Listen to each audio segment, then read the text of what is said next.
नमस्कार विद्यार्थी मित्रांनो, ACC अकॅडमी गोंदियामध्ये आपलं स्वागत आहे। मी अजय सर।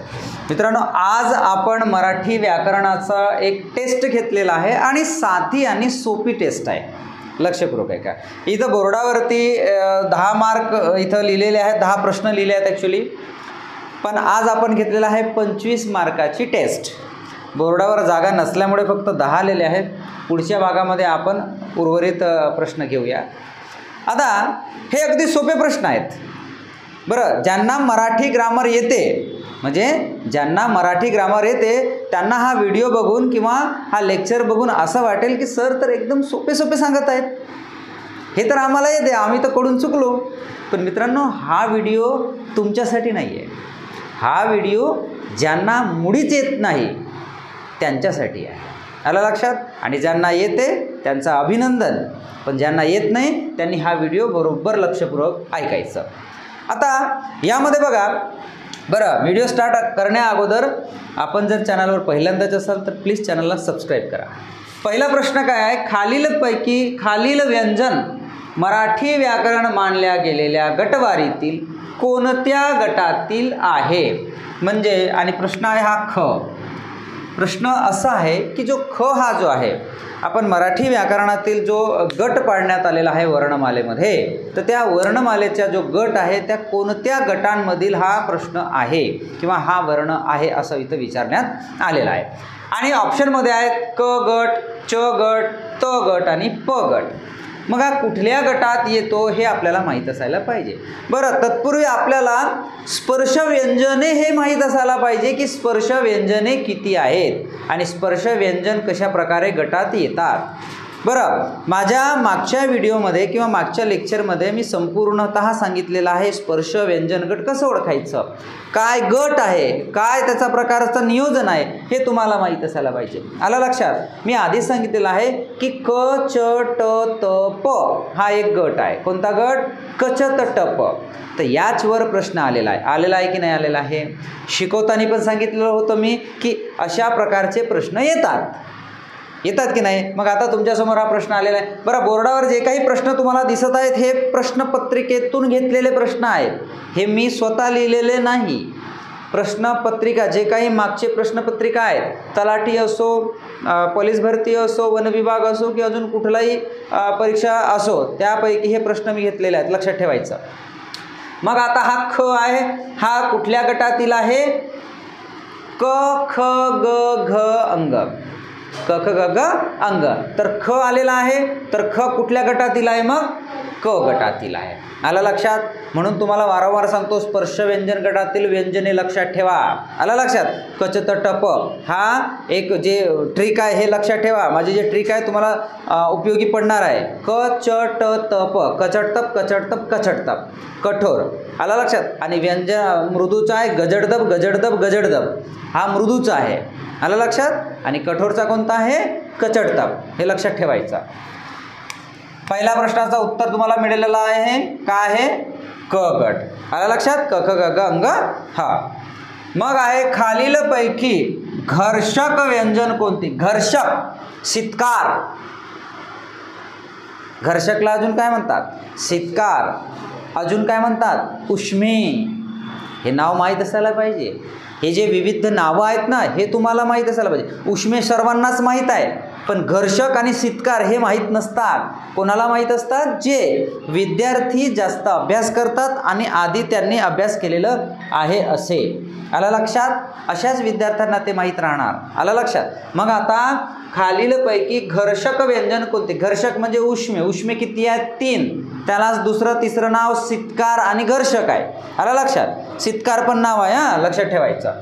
मग खालीलपैकी घर्षक, आता घर्षक म्हणजे श स श, हे जे 3 आहेत, शाळा स, षष्टकोन स आणि सस्सा स, तर त्यापैकी हा सस्सा स इथं दिलेला आहे स। इथं हा पण शितकार आहे आणि हा पण शितकार आहे, पण हे 3 पैकी कुठला दिलेला आहे? हा नाही आहे, हा नाही आहे, हा नाही आहे। आलं लक्षात? हा आहे, म्हणजे उत्तर कोणतं आहे तुमचं? चौथा। मग आहे पुढील अक्षरातील व्यंजन ओळखा. अगदी सोपा प्रश्न आहे.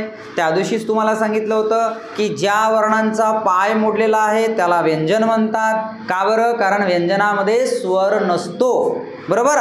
म्हणून याला य हा इथं व्यंजन आहे, बाकी सर्व स्वर आहेत, लक्षात ठेवायचं. समजलं? मग बघा काय आहे, पुढील पैकी महाप्राण व्यंजन ओळखा. महाप्राण व्यंजन. बरं, हे सगळे व्यंजनच आहेत. हा पण व्यंजन, हा पण व्यंजन, हा पण व्यंजन. याचा पाय मोडलेला आहे, लक्षात ठेवायचा. हा पण व्यंजन आहे, हा पण व्यंजन आहे, हा पण व्यंजन आहे आणि हा पण व्यंजन आहे. सगळे व्यंजन आहेत. हे संयुक्त व्यंजन आहे. हा क्ष आणि ज्ञ. ठीक आहे, क्ष आणि ज्ञ हे संयुक्त व्यंजन. पण आता प्रश्न हा विचारलेला आहे की महाप्राण व्यंजन कोणता. तर सर्वात अगोदर तुम्हाला सांगितलं होतं की स्वतंत्र महाप्राण हा एकच आहे, ह, आणि एकूण महाप्राण हे 14 आहेत. आलं लक्षात? ते कोणते कोणते आहेत हे वर्णमालेचा व्हिडिओमध्ये मी सांगितलेलं आहे, तिथं जाऊन बघून घ्या. इथं उत्तर तुमचं काय आहे, ह. समजलं? त्यानंतर वाङ्मय. वाङ्मय या शब्दाला सर्वात जवळचा पर्याय शोधा. वाङ्मय हा संधीचा प्रकार आहे, संधी या विषयाचा प्रकार आहे.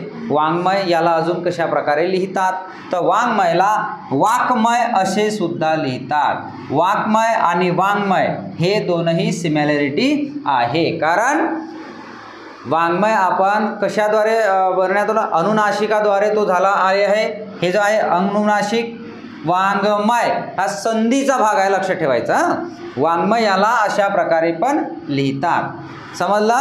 वाक्मय जसा क ख ग घ अंग, अंग आला, क ख ग घ अंग अनुनासिक आला, तर क च्या ओळीमध्ये अंग आहे की नाही, म्हणून हा इथं वाङ्मय हा इथं शब्द आलेला आहे. हा अंग आहे आणि इथं क आहे, तर क च्या ओळीत शेवटचा जो अनुनासिक आहे अंग आहे, म्हणून त्याला वाङ्मय अशा प्रकारे लिहितात आणि इथं वाक्मय अशा प्रकारे. आलं लक्षात? हे संधी आहे तेव्हा समजणार. अजून त्याला अनुनासिक संधी म्हणतात. 6वा प्रश्न आहे, त हा वर्ण मराठी व्याकरणाचा कोणत्या प्रकारात समाविष्ट होतो. हा उच्चारस्थानानुसार, लक्षपूर्वक आहे का, उच्चारस्थानानुसार त हा वर्ण कोणता असा इथं प्रश्न आहे. मग आपण सांगितलेलं होतं उच्चारस्थानानुसार कंठ्यवर्ण कोणतं, दंत्यवर्ण कोणतं, कंठोष्ठ्य वर्ण कोणतं, कंठ तालव्य कोणतं, हे सगळं तुम्हाला सांगितलं होतं. आलं लक्षात? मग इथं प्रश्न काय आहे, त तथ दधन, तथ दधन, तथ दधन, तथ दधन, तथ दधन, तथ. त जेव्हा आपण उच्चारण करतो तर आपली जी जीभ आहे दाताला स्पर्श होते, म्हणून तो कोणता वर्ण आहे, दंत्यवर्ण आहे. आलं लक्षात? म्हणून हा आहे वर्ण तुमचा दंत्य. एवढं समजलं? 6 प्रश्न समजले सगळे. 7वा आहे, आपल्या मुखाद्वारे निघणाऱ्या मूलध्वनींना काय म्हणतात. स्टार्टिंगलाच सांगितलं होतं वर्णमाला हा शिकवताना. काय म्हणतात? आपल्या मुखाद्वारे निघणाऱ्या मूलध्वनींना काय म्हणतात. वर्ण. कोणी स्वर म्हटलं काय, किधर भी डालने का बॉल, भैया वाइड जाती है, नो बॉल जाती है, फिर आप मारोगे तो छक्का जाएगा या फिर आउट भी हो जाओगे, है ना. इसलिए सोच समझ के आंसर देना है. आपल्या मुखाद्वारे निघणाऱ्या मूलध्वनींना काय म्हणतात, वर्ण. आलं लक्षात? हे सगळं शिकवलं की नाही शिकवलं, लेक्चर घेताना शिकवलं की नाही, आले का नाही प्रश्न. आलं लक्षात? म्हणून जे मी शिकवतो ते लक्षपूर्वक ऐकायचं. मराठी व्याकरणामध्ये 25 पैकी 25 म्हणजेच आउट ऑफ प्रश्नाचे उत्तर जर नाही मिळाले तर माझं नाव बदलून द्याल तुम्ही. आलं लक्षात? पण त्याच्यासाठी ज्या प्रकारे मी तुम्हाला सांगतो अभ्यास करायचा तसंच करायचं. 25 पैकी 25 आउट ऑफ मार्क मिळवून देणार मराठी व्याकरणात. आलं लक्षात? फक्त शब्दार्थ पाठांतर करायचं, याच्यामध्ये शब्दार्थ पण येतात. ठीक आहे. मग आहे 8वा प्रश्न, आपल्या मनातले भाव अथवा विचार व्यक्त करण्याचे साधन म्हणजे काय. आपल्या मनाचे जे भावना आहे आपल्या दुसऱ्याला सांगतो, दुसऱ्यांचे भावना आपण ऐकतो, तर हे तो सांगतो आम्ही ऐकतो, आम्ही सांगतो तो ऐकते, तर हे जे आदान प्रदान ज्या विचारांचे होतात त्यांना काय म्हणतात, भाषा. काय म्हणतात, भाषा. भाषा नसती तर आपण आपले आदान प्रदान, आपले विचार हे एकमेकांना सांगितलेले नसते. म्हणून याचा आन्सर आहे भाषा. कुठं आहे भाषा, चौथा. आलं लक्षात? समजलं? मग आहे 9वा प्रश्न, नाकातून होणाऱ्या अंग इ बाणाचा न म या वर्णांचा उच्चाराला काय म्हणतात? अनुनासिक. अनुनासिकाला दुसरं नाव परसवर्ण आहे. अनुनासिकाला दुसरं नाव काय आहे? परसवर्ण. लक्षात ठेवायचं. मग शेवटी 10वा प्रश्न आहे, वर्णमालिकेतील अक्षरांपैकी ज्या अक्षरांचा उच्चार मुखातील जीभ, ओठ, दात, कंठ, तालू अशा अवयवांना स्पर्श न होता स्वतंत्रपणे निघतात त्यांना काय म्हणतात? स्वर. काय म्हणतात? स्वर. स्वराची व्याख्याच बघा इथं थोडीशी लांबलचक सांगितलेली आहे. त्या दिवशी मी शिकवताना काय सांगितलं होतं? मुखातील कुठलाही भाग किंवा मुखातील कुठल्याही भागाशी स्पर्श न होता निघणारे वर्ण म्हणजे स्वर होय. आलं लक्षात? तर अगदी सोप्या स्वरूपात त्या दिवशी सांगितलं. हे तुमची बुकिश लँग्वेज, पुस्तकी तशा प्रकारे प्रश्न असतात. पण आपल्याला ॲक्च्युली आपल्या व्यवहारी भाषेमध्ये तो भाग समजला पाहिजे ना. व्यवहारी भाषा म्हणजे आपण जे बोलतो एकमेकांना त्यांना व्यवहारी भाषा असे म्हणतात. मग ते व्यवहारी भाषेमध्ये आपल्याला समजला पाहिजे कशा प्रकारचं त्याची व्याख्या आहे काय. जर तेच भाषा आपल्याला समजणार नाही तर प्रमाण भाषा नाही समजणार. प्रमाण भाषा पुस्तकी जे लिहिली जाते त्यांना प्रमाण भाषा म्हणतात. आपण जे एकमेकाशी बोलतो त्यांना व्यवहारी भाषा म्हणतात. आणि घरी जे तुम्ही बोलतात त्यांना मातृभाषा म्हणतात. भाषेचे स्वरूप 3 सांगितलं होतं ना. परीक्षेत विचारले जातात भाषेचे स्वरूप किती? 3 आहेत. मातृभाषा, व्यवहारी भाषा, त्यालाच बोलीभाषा सुद्धा म्हणतात. आणि तिसरी प्रमाण भाषा, ज्याचे प्रमाण दिलेले असते. ग्रंथ, साहित्य, पुस्तक, कादंबऱ्या याच्यामध्ये जे न्यूजपेपर वगैरे याच्यामध्ये जे भाषा लिहिली जाते त्यांना प्रमाण भाषा असे म्हणतात. आलं लक्षात? इथं 10 प्रश्नांची उत्तरं सविस्तरप्रमाणे मी तुम्हाला सांगितलेलं आहे. आलं लक्षात?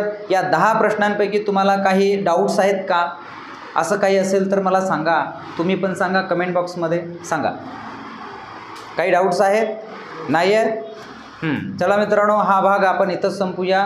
पुढील 10 प्रश्न आपण पुढच्या व्हिडिओमध्ये घेणार. तोपर्यंत बघत राहा ACC अकॅडमी गोंदिया यूट्यूब चॅनलवर.